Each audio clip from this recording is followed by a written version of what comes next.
James Maddison was born in Virginia on March 16, 1751. He grew up on a large plantation called Montpelier. His family was wealthy and owned many acres of land. As a young boy, James was often sick, so he spent a lot of time reading books. He really loved to learn. His father wanted him to have the best education possible, so he hired tutors to teach James at home. They taught him subjects like Latin, Greek, science, and philosophy. This early education prepared him for a life of deep thinking and public service, setting the stage for his future contributions to the young American nation. For his higher education, Madison did not attend the College of William and Mary in Virginia, which was the common choice for young men of his class. Instead, he went north to the College of New Jersey, which is now Princeton University. He studied very hard, sometimes sleeping only a few hours a night, and he completed his degree in just 2 years. At college, he studied history and government, learning about how different governments had worked throughout history. This knowledge became very important later in his life. His studies gave him a strong foundation for thinking about how to create a good and lasting government for the United States. After finishing his studies, Madison returned to Virginia. He was not sure what he wanted to do with his life. The American Revolution was beginning, and Madison became very interested in the cause of independence from Great Britain.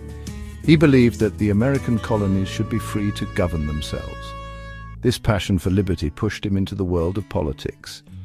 He was elected to the Orange County Committee of Safety in 1774.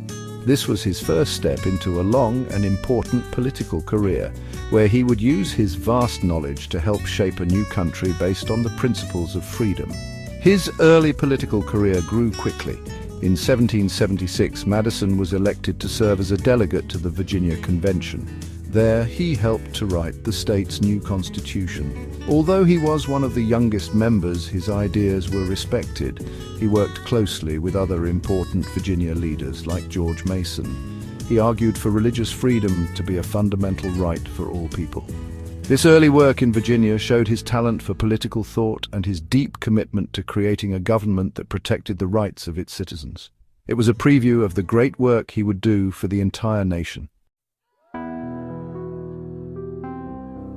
By 1787, the United States was struggling under its first government, the Articles of Confederation. The national government was just too weak to solve the country's problems. The states argued with each other, and the economy was failing. Leaders knew that something had to change. A meeting was called in Philadelphia to fix the articles, but this meeting became the Constitutional Convention.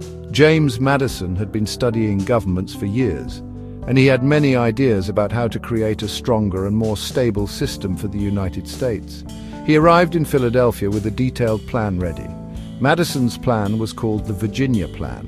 It proposed a new government with 3 separate branches: media group, painting of Constitutional Convention delegates debating, historical chart of 3 government branches at distribute _equally, a legislative branch to make laws, an executive branch to carry out the laws, and a judicial branch to interpret the laws. This idea of separation of powers was designed to prevent any one part of the government from becoming too powerful. The Virginia Plan also suggested that the legislative branch should have 2 houses, with representation based on a state's population. This was a radical departure from the Articles of Confederation, which had given each state an equal vote regardless of its size. During the convention, Madison was one of the most active and influential delegates. He spoke more than 200 times, always using his deep knowledge of history and political theory to support his arguments. He also took detailed notes of everything that was said.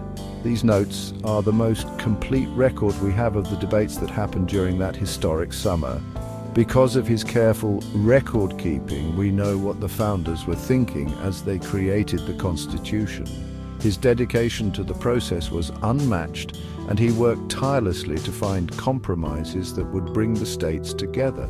Because of his central role in the debates and his foundational ideas, James Madison is often called the father of the Constitution. While many people contributed to the final document, it was Madison's Virginia Plan that provided the basic framework. He was the chief architect who laid out the blueprint for the new government. His vision for a strong but balanced federal system, where power was divided and checked, became the core of the United States Constitution. His hard work and brilliant ideas were essential to creating a government that could unite the states and endure for centuries to come. After the Constitution was written, it had to be approved by the states. Many people were afraid that the new federal government would be too powerful. They worried it would take away the rights of the people, just as the British king had done. To address these fears, Madison, along with Alexander Hamilton and John Jay, wrote a series of essays called the Federalist Papers. These essays explained how the new government would work and why it was necessary. Madison argued that the Constitution's structure of checks and balances would protect liberty. His clear and persuasive writing helped convince many Americans to support the new plan. Even with the arguments in the Federalist Papers, some states would only agree to ratify the Constitution if a Bill of Rights was added. At first, Madison did not think a Bill of Rights was necessary. He believed the Constitution itself was designed to limit the government's power. However, he listened to the concerns of the people and his friends like Thomas Jefferson. He realized that a written list of rights would give citizens greater confidence in their new government. He promised that if the Constitution was approved, he would work to add a Bill of Rights. This promise was crucial in winning over the final states needed for ratification. True to his word, once the new government was formed, Madison took the lead in creating the Bill of Rights. As a member of the first United States Congress, he reviewed the many suggestions sent by the states. He carefully selected the most important rights and wrote them as a series of amendments to the Constitution. He proposed amendments that would protect freedoms like freedom of speech, religion, and the press. He also included protections for people accused of crimes, such as the right to a fair trial by a jury.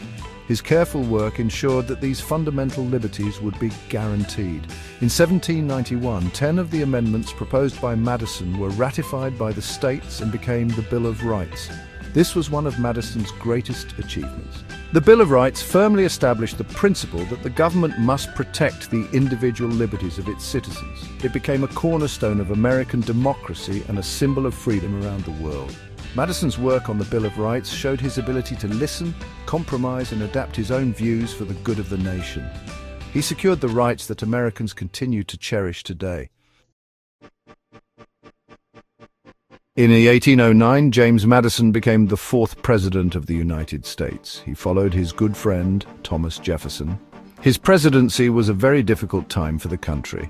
The United States was caught in the middle of a major war between Great Britain and France. Both countries were interfering with American trade ships on the high seas.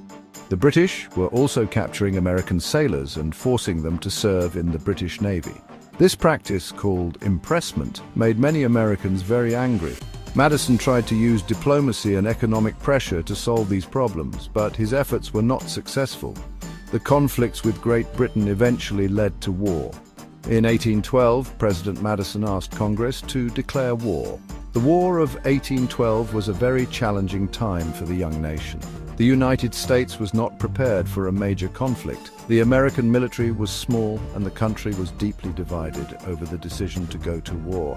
The British were a powerful enemy. In 1814, British troops even captured Washington, D.C. and burned down the White House and the Capitol building.